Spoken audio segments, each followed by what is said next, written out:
ಕೇಂದ್ರ ಸರ್ಕಾರದ ಆಪರೇಷನ್ ಸಿಂಧೂರ ಕಾರ್ಯಾಚರಣೆಯನ್ನು ರಾಷ್ಟ್ರೀಯ ಸ್ವಯಂ ಸೇವಕ ಸಂಘ ಸ್ವಾಗತಿಸಿದೆ. ಈ ಕುರಿತಂತೆ ಸಂಘದ ಸರಸಂಚಾಲಕ ಮೋಹನ್ ಭಾಗವತ್ ಮತ್ತು ಸರಕಾರ್ಯವಾಹ ದತ್ತಾತ್ರೇಯ ಹೊಸಬಾಳೆ ಜಂಟಿ ಹೇಳಿಕೆಯೊಂದನ್ನು ಬಿಡುಗಡೆ ಮಾಡಿದ್ದಾರೆ.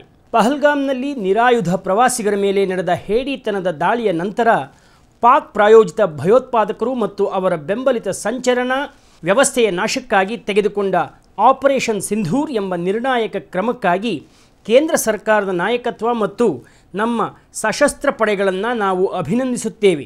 ಹಿಂದೂ ಪ್ರವಾಸಿಗರ ಕ್ರೂರ ಹತ್ಯಾಕಾಂಡದಲ್ಲಿ ನೊಂದ ಕುಟುಂಬಗಳಿಗೆ ಮತ್ತು ಇಡೀ ದೇಶಕ್ಕೆ ನ್ಯಾಯ ಒದಗಿಸುವ ಈ ಕ್ರಮವು ಇಡೀ ದೇಶದ ಸ್ವಾಭಿಮಾನ ಮತ್ತು ಆತ್ಮಬಲವನ್ನು ಹೆಚ್ಚಿಸಿದೆ ಎಂದು RSS ಅಭಿಪ್ರಾಯಪಟ್ಟಿದೆ.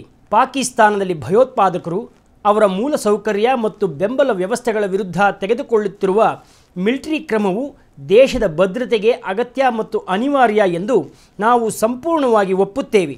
ರಾಷ್ಟ್ರೀಯ ಬಿಕ್ಕಟ್ಟಿನ ಈ ಸಮಯದಲ್ಲಿ ಇಡೀ ದೇಶವು ಸರ್ಕಾರ ಮತ್ತು ಸಶಸ್ತ್ರ ಪಡೆಗಳೊಂದಿಗೆ ತನು ಮನ ಧನ ಸಹಿತವಾಗಿ ನಿಂತಿದೆ ಎಂದು ಪತ್ರಿಕಾ ಪ್ರಕಟಣೆಯಲ್ಲಿ ಪ್ರಶಂಸೆ ವ್ಯಕ್ತಪಡಿಸಲಾಗಿದೆ.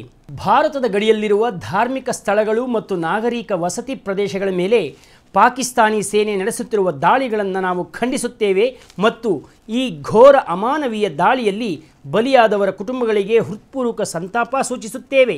ಈ ಸವಾಲಿನ ಸಮಯದಲ್ಲಿ ಸರ್ಕಾರ ಮತ್ತು ಆಡಳಿತವು ನೀಡುತ್ತಿರುವ ಸೂಚನೆಗಳನ್ನು ಸಂಪೂರ್ಣವಾಗಿ ಪಾಲಿಸುವುದನ್ನು ಖಚಿತಪಡಿಸಿಕೊಳ್ಳಲು ರಾಷ್ಟ್ರೀಯ ಸ್ವಯಂ ಸೇವಕ ಸಂಘವು ಎಲ್ಲ ನಾಗರಿಕರಿಗೆ ಮನವಿ ಮಾಡುತ್ತದೆ.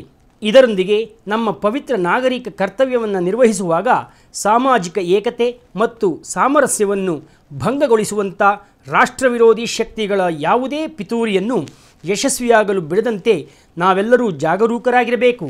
ಎಲ್ಲ ನಾಗರಿಕರು ತಮ್ಮ ದೇಶಭಕ್ತಿಯನ್ನು ಪ್ರದರ್ಶಿಸಲು ಮತ್ತು ಅಗತ್ಯವಿರುವ ವಿಧದಲ್ಲಿ ಸೇನೆ ಮತ್ತು ನಾಗರಿಕ ಆಡಳಿತದೊಂದಿಗೆ ಸಹಕರಿಸಲು ಸಿದ್ಧರಾಗಿರಬೇಕು ಮತ್ತು ರಾಷ್ಟ್ರೀಯ ಏಕತೆ ಮತ್ತು ಭದ್ರತೆಯನ್ನು ಕಾಪಾಡಿಕೊಳ್ಳುವ ಎಲ್ಲ ಪ್ರಯತ್ನಗಳನ್ನು ಬಲಪಡಿಸಬೇಕು ಎಂದು ವಿನಂತಿಸುತ್ತೇವೆ ಎಂದು ಮೋಹನ್ ಭಾಗವತ್ ಮತ್ತು ದತ್ತಾತ್ರೇಯ ಹೊಸಬಾಳೆ ವಿನಂತಿಸಿಕೊಂಡಿದ್ದಾರೆ.